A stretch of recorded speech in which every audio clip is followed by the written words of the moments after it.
come in, right? And so we mentioned supports also, that we can't just toss students or adults into rigorous learning experiences without supports. And so this is really kind of involves maybe taking a look at shifting our mindset from a compliance-based mindset to a learning-based mindset, from shifting from getting things done to the learning outcomes, shifting from the process of learning to shifting from the product to more focus on the process of learning.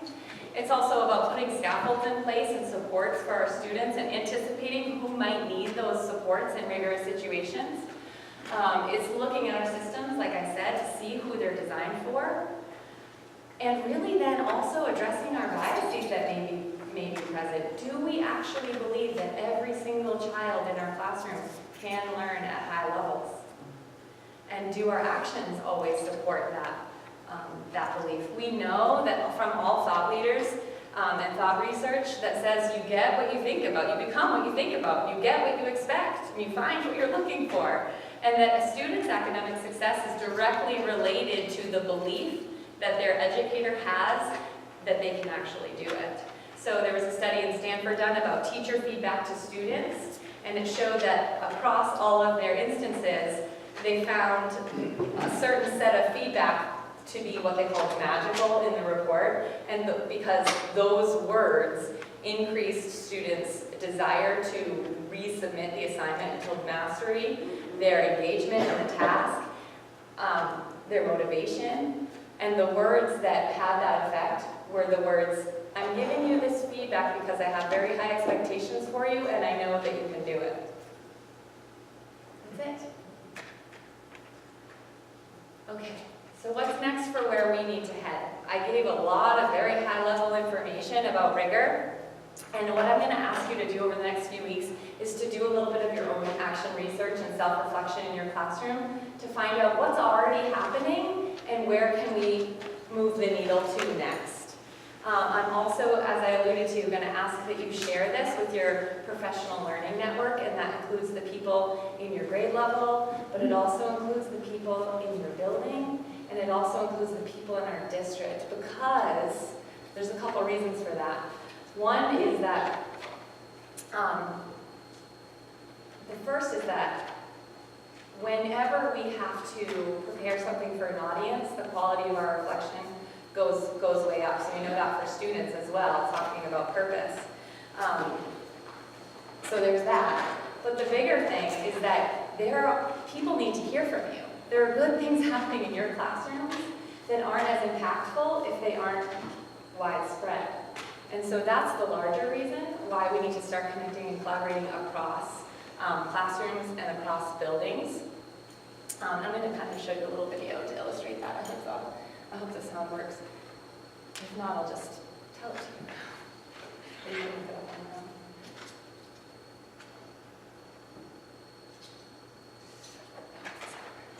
your own. Any creator of anything knows this feeling. You experience someone else's innovative work. It's beautiful, brilliant, breathtaking. You're stunned. Their ideas are unexpected and surprising, but perfect. You think, I never would have thought about that. How did they even come up with that? It's genius. Afterwards, you think, my ideas are so obvious. I'll never be as inventive as that. I get this feeling often. Amazing with books, music, movies, or even amazing conversations. I'm in awe at how the creator thinks like that. I'm humbled. But I continue to do my work. I tell my little tales. I share my point of view. Nothing spectacular, just my ordinary thoughts. So one day someone emailed me and said, I never would have thought about that. How did you even come up with that? It's genius. Of course I disagreed and I explained why it was nothing special. But afterwards, I realized something surprisingly profound. Everybody's ideas seem obvious to them. I'll bet even John Coltrane or Richard Feynman felt that everything they were playing or saying was pretty obvious. So maybe what's obvious to me is amazing to someone else. Hit songwriters in interviews often admit that their most successful hit song was one they just thought was stupid and not even worth recording. We're clearly a bad judge of our own creations. We should just put it out and let the world decide. Are you holding back something that seems too obvious to share?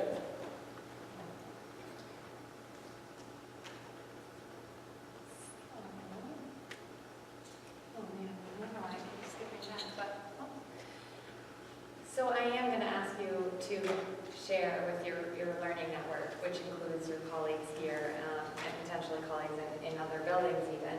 And I would ask that you share your reflections after you sort of take some time to self-reflect where you're at Rigor. And these are the things I'd like you to consider. Don't forget you have access to these slides, and I have it on paper too. So the prompts are, what components of Rigor are already present in much of your teaching? Some of the things that we talked about today. Maybe you could give an example of a teaching strategy that you use that embodies some of these components of Rigor to share. Or what components of Rigor are you interested in learning more about?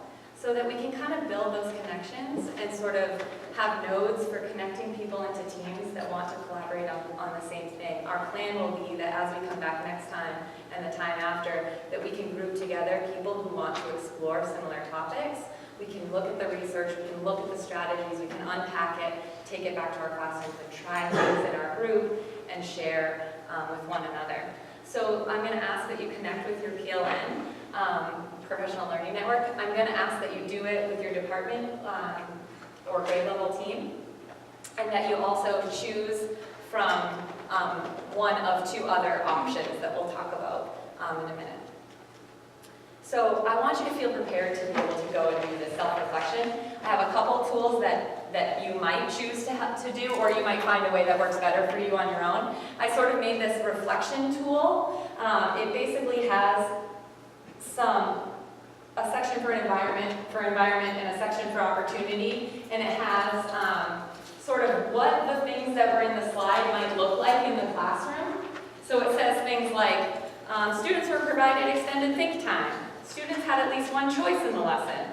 My lesson had a clear, greater purpose. And so what I would do if I were asked to do this task would be sort of teach like I normally do. And I would, at the end of the lesson, kind of look at this and say, okay, I did that, maybe jot some notes or put some tallies or something. And then I continue teaching the next day, maybe for a week. So that at the end of the week I could look back and say, wow, I've got a lot up here in these categories, but less down here. Maybe I want to focus on something in the middle or something here, just as a way to kind of start thinking about what's already happening in your classrooms. So that would be one tool. If you find that doesn't work for you, then feel free to not use it. Yeah. I'd also suggest that you look at your SMART goal that you made on Friday and consider which of these strategies might help. I mean, they all will, but what is the next step for your SMART goal? I don't know about you, but when I was in the classroom, it was like, make your SMART goal in the fall, and then we get an email from our administrator in about like April or May. It was like, check in on your SMART goal, and I was like, what is my SMART goal? Like, really? You know? And I'd be like, find it, and I'd be like, please, let them have done whatever. And I'd look up the data and I'd be like, come on! Right?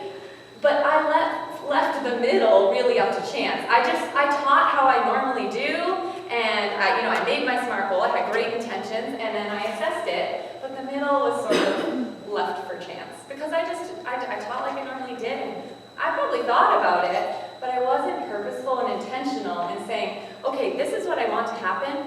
How the heck am I going to make that happen? Like, how am I going to increase the likelihood that that actually occurs?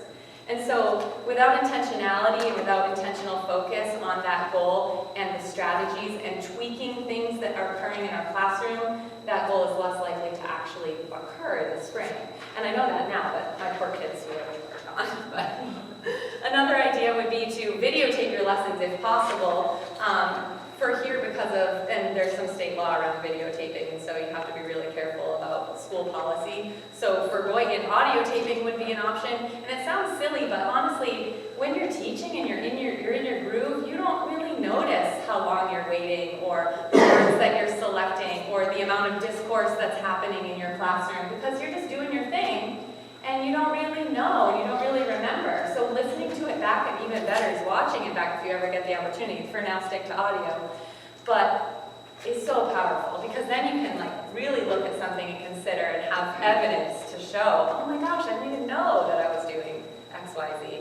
Another good idea is to ask a colleague to come in and watch you teach. This is just totally formative, non-evaluative, and say, hey, I'm wondering about these three things. Could you give me some ideas or check this out? Or ask Liz, or ask me, or ask Tammy to come in and watch a lesson or two.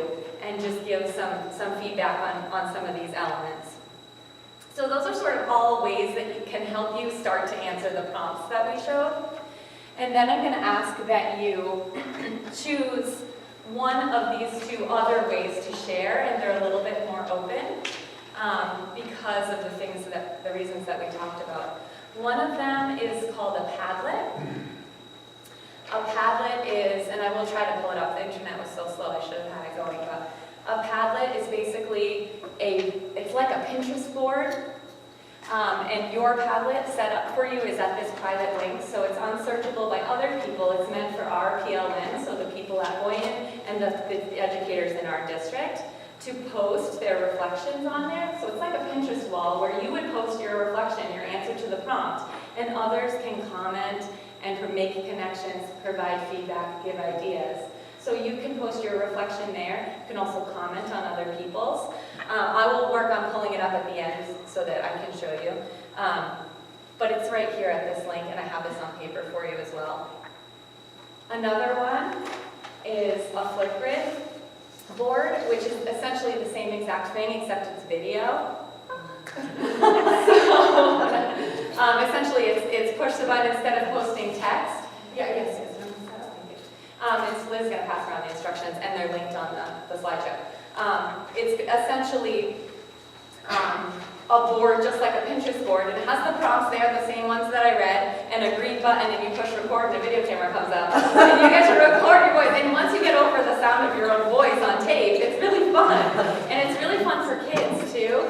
If you're on Twitter, it's called #FlipGridFever. Educators across the country are using Flipgrid in amazing ways with their classrooms to connect with other classrooms where people are responding under a password-protected board. So if you haven't heard of it, you should definitely explore it. And so we have a board for Messianic educators that are going through this process so that we can connect with people that are exploring the same ideas that we are. And those links are there for you. Instructions are on the pages. And so you have a choice between Padlet or Flipgrid or both. And also, we're going to ask that you spend some of your department team level meetings sharing your reflections with one another, and maybe sharing the platform that you chose. Maybe only one of you dared to try Flipgrid. You're like, hey, here it is. Here it is. Check it out. Oh, that's for the high school. That's what they call their department meetings. So I'm anticipating that some of you have some potential barriers to this. You're either like, I do not have time for this crap, Carolyn. And I'm sure some of you are thinking that. And so what I would encourage you to do is think about that comfort zone, think about that greater purpose and the responsibility that we know that we have, and look for ways to improve your efficiency, at least for just these couple weeks, so that you can really do this reflection well. And so maybe you're like, hey Jen, can you plan, maybe we teach the same thing. Can you do advisory planning for the next week, and then I will do it for the following week so that I only have to plan it one time and I can do my reflection then? Or maybe it's saying, let's use part of our department level meeting to actually spend some time doing our videos or posting our reflections so that it's built into my day. Ask Liz, hey, could you take this off my plate for me? She's promised me that she would do that so that you have time for this self-reflection. Know that how we spend our time represents what we value. So maybe it's saying, I'm going to do no paperwork on Monday at all in my classroom for my kids. My kids are going to do no paperwork so that I have no correcting, and I'll have them do everything on whiteboards for that one day so that night I can do my reflection, or whatever it might be. Also remember that your learning is valuable. That work that we talked about, how this is so important. You are so important. The next step in your career is important for you as a professional, and it's really important for our kids. Some of you might be saying, I really don't want to share my voice with other people because that's risky and scary, and I don't know what other people will think of my thoughts. So I would say be a model for what we ask kids to do all the time, and find creative ways around it. Maybe it's like, hey Amy, we want to do our video together because it feels better to do it with a friend sometimes, so find creative ways to be a model for growth. What else are you thinking that I haven't covered that's making you not want to do this potentially? Are you feeling good? Does our network have a Padlet that we should join? Yes, the instructions. I have it all set for you, and actually I have scaffolds built in as well, because we can't throw people into rigorous learning experiences without having scaffolds.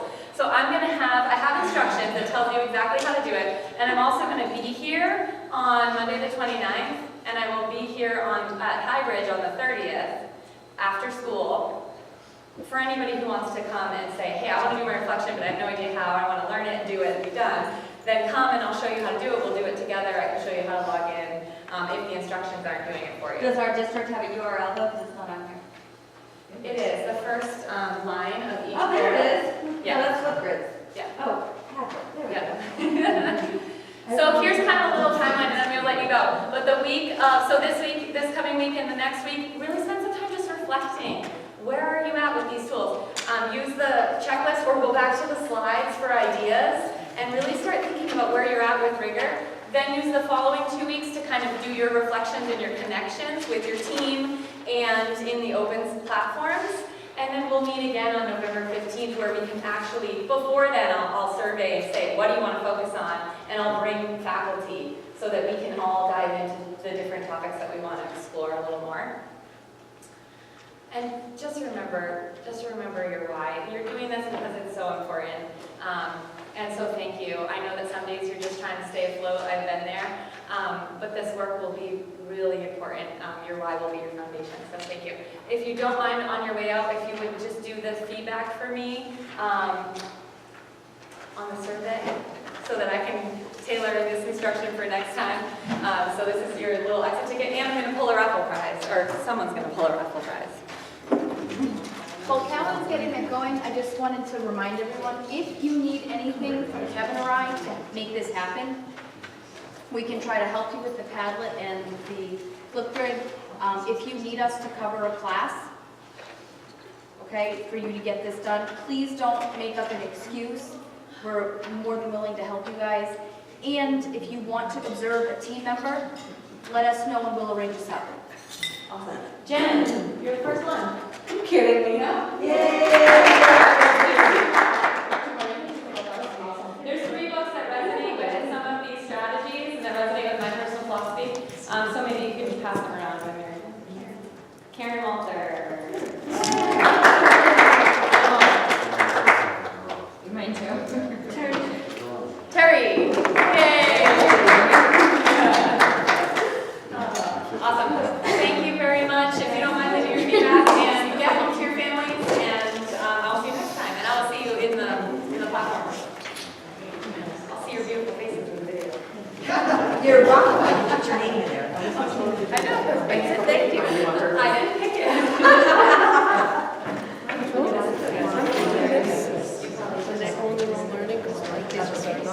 Capital R, capital F. Capital R, capital F. If you don't mind.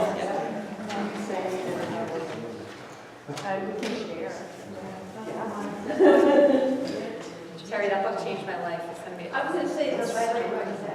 He's so good. So good. I have double copy. Amy has a copy of it too. That's great. Yeah. You have anything else? And I just put it on an email. Innovators like that. Innovators like that. Yeah. Amy has it.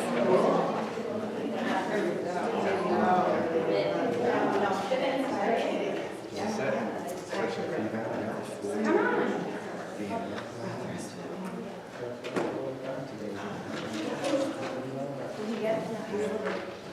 Oh, yes.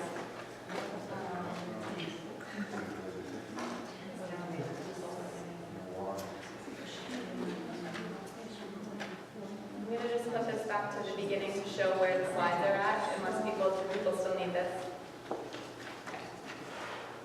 Oh, I got to do this.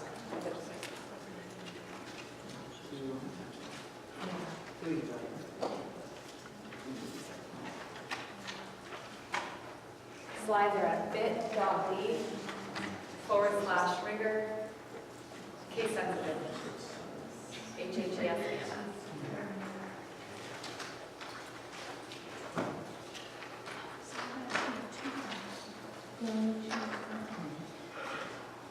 Because I'm